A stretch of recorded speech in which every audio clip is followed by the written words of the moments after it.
Hello, hello, hello. It is me, your Tru Heel Phenom SP3, and we are here for another exclusive interview for Tru Heels BTR, Between the Ropes. This time I am here with one of the most sought after independent wrestlers in the world, the apex of combat, Lee Moriarty. I've been looking forward to this interview for a while. Thank you for joining us on Tru Heels BTR, Lee. Of course. Thank you for having me. Yes, for everyone watching us on YouTube right now, drop us a like, share this video with all your wrestling fans, friends, and family on all your favorite social media platforms. If you are new to the Tru Heel Heat YouTube channel, smash that subscribe button, hit the bell to stay notified for all the great content right here on Tru Heel Heat. So we are here with Lee Moriarty to talk about Battle Club Pro, May the Franchise reign on Saturday, May 29th. 2 shows in one day, and Lee has one of the most anticipated matches in the entire 2-show card, as he's going to be in a 3-way against Trish, Adora, and Ken Broadway for the Pan-African World Diaspora Championship. And this one is one that everyone's been talking about, Lee. So first, I want to ask you, since this is your first time with Battle Club Pro, what does Battle Club Pro mean to you? Like, when you hear the name Battle Club Pro, what is the reputation that is behind it? The reputation for Battle Club Pro is, for me at least, I noticed it from the talent they would bring in. It's a big, diverse roster from people all over the place, and also they have a very unique and interesting aesthetic, which is something as an artist I appreciate. It stands out compared to the tons of independent wrestling promotions that are out there. Even right now, like, things starting to get back, not necessarily normal with the pandemic, but you're starting to see more shows running, and they immediately stick out their first show back. So it's very cool to be back, or be there my first time. And for someone, coming from from the East Coast, like yourself, from Pittsburgh, Pennsylvania, to come in and you're in one of the first major shows here in like the New York, New Jersey area, how does it feel to kind of like step in and get your feet wet in one of the first big shows since this whole global pandemic started? It's very cool. It's like, over the pandemic, I've done my best to still elevate my name and my value. I've done whatever I could and try to be as safe as possible. And now I'm getting the opportunity in Battle Club, and I'm very grateful for that.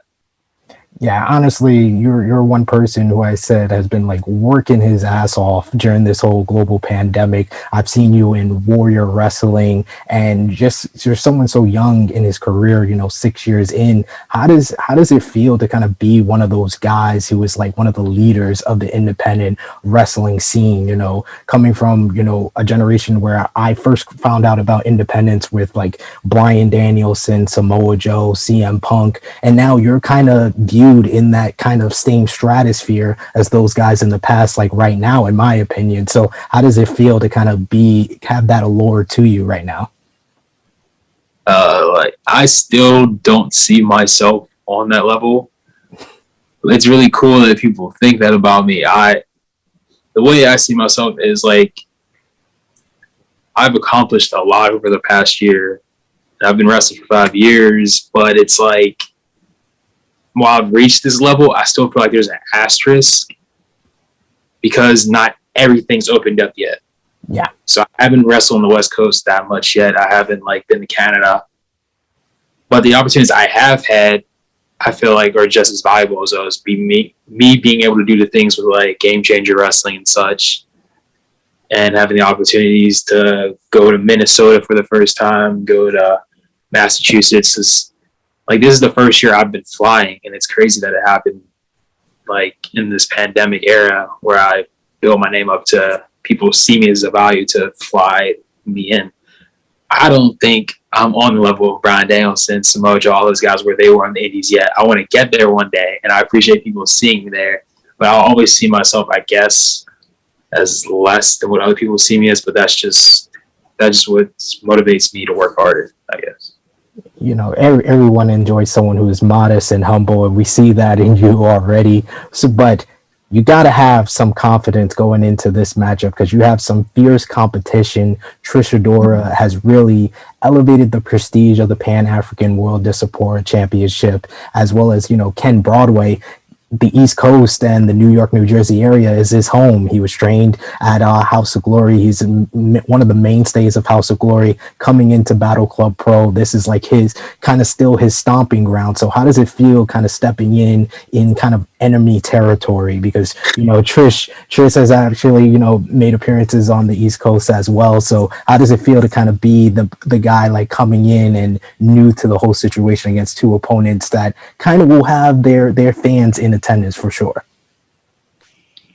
I'm very used to it at this point.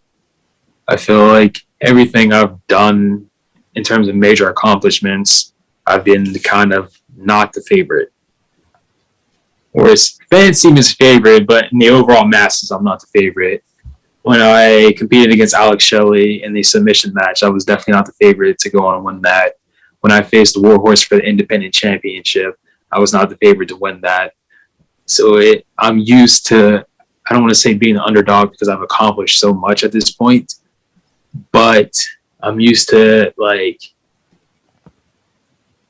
people seeing me as the guy that's kind of the outsider that's stepping into someone else's world. Yeah. I know that I can compete on the level of a Ken Broadway and Trish Adora. It's going to be one of the bigger challenges I've had in my career, but I'm ready for it. I'm prepared. I studied both of them because they're amazing wrestlers, and not just as an opponent, but as a fan of them. I know what they do, and I'm ready to throw them off their game and make them play my game. Love it. And I'm glad you mentioned like your famous matchup with Alex Shelley, because in my eyes it was like a mirror match, because you were kind of like the next generation of Alex Shelley, because you kind of do it all. You do the technical wrestling, you do kind of the athleticism, the high flying. How did that match like really propel you to where you feel like you're at today? I think it was more than just what people saw on camera. It was a lot of the conversations I had with Alex Shelley after that series of matches. It was the conversations I had after that match, the stuff we still talk about to this day. Like, him being a mentor of mine is not just an on-screen thing. We still talk. He still gives me advice if I have something that I'm not sure about. Like, he's done everything. He's wrestled for New Japan, Impact Wrestling, Ring of Honor, WWE. He's been everywhere. He's experienced everything. So he's someone that I can get a perspective from when I need advice in terms of me moving up the ladder in professional wrestling. So it meant a lot for me to be in the ring with him, and it's helped me grow tremendously, not just as a professional wrestler, but as a person. So, you know, talking about this big time three-way matchup, like I said before, Trish Adora has really elevated the prestige of this championship, taken it all over. She's been at the Collective. She's been with GCW. She's even made an appearance for Ring of Honor. What do you think you can do to kind of, if you are to win this matchup, to keep elevating this championship to the next level? It's going to be a challenge because of, like you said, everything she's accomplished so far. But as much as she has accomplished, there's still an entire world of professional wrestling out there. I think I can bring this championship title internationally and defend it. That's something even Trish could do, but I have to take the title from her on May 29th. You know, there's a lot of things. She just competed on Ring of Honor on Wednesday, and on commentary, they mentioned that championship. Yeah. Maybe I can go somewhere as a free agent, appear on TV, and that's going to get even more ears hearing the name of that Pan-African Championship. There's pro wrestling is such a wider scale than a lot of people see, whether you're watching it on TV or online. There's stuff people don't even know about. There's wrestling in Singapore and all these other countries. So I think while we have kind of similar lanes, we still have different audiences. So I can bring eyes to that championship that she hasn't yet. This is true. This is true for sure. And, you know, Battle Club Pro has a whole bunch of talent that they are like mainstays and have been there a lot. And although you're versing, Trish Adora and Ken Broadway, is there anyone else that you can like see on these two cards that you would like to get in there and mix it up with, if you have mixed it up with them before or want to mix it up in the future? Me myself, I would love to see you in there with Darius Carter. I know Matt McIntosh has made his name in Battle Club Pro, and that would be a very good matchup. But who do you see out of like the enormous amount of talent that they have on these two cards that you would like to lock it up with, maybe in the future on the next Battle Club Pro show? So the two names you listed are definitely the top guys that come to mind when I hear Battle Club. When I first discovered Battle Club, those were two of the guys I discovered with that promotion. Yeah. Tasha Steeles also works there. I would like to work with her. I don't know contractual status, but Diamante. Yeah, that would be cool. Even one now that's going to be there this week and that I faced before and I would like to face again is Charles Mason. Ooh, I would love to see that for sure, man. There's just so many great matchups that I could see for you in Battle Club Pro. But yeah, this one though is definitely one of the matches that I'm looking forward to, and I know you're gonna have a great time and show your stuff, showcase your talents to all those fans out there. But is there anything you want to let Trish Adora and Ken Broadway know before we get to May 29th? Any final remarks you have for them? I have a tremendous amount of respect for both of them and what they've accomplished, what they are accomplishing, and they are going to be two icons in all of professional wrestling. Right now, they're icons on independent wrestling, but globally, they're going to be icons. But I am going to be the one that is getting in my car at the end of the night with that Pan-African Championship. There's no bad blood. There's no animosity between any of us. So this is going to be a match purely for the spirit of competition and for the prestige of that championship. And I look forward to that. And my final question for you, you are going for the Pan-African Championship, but these two events is all about the Battle Club Pro Franchise Championship, the field of 16. Can you see yourself going after that championship, that title that has been held by Anthony Bowens, and he took that to the next level by, then signing with AEW, and now we're going to crown a new champion? Do you want to put your name in the hat to be a next contender for the franchise championship? I definitely think I would like to.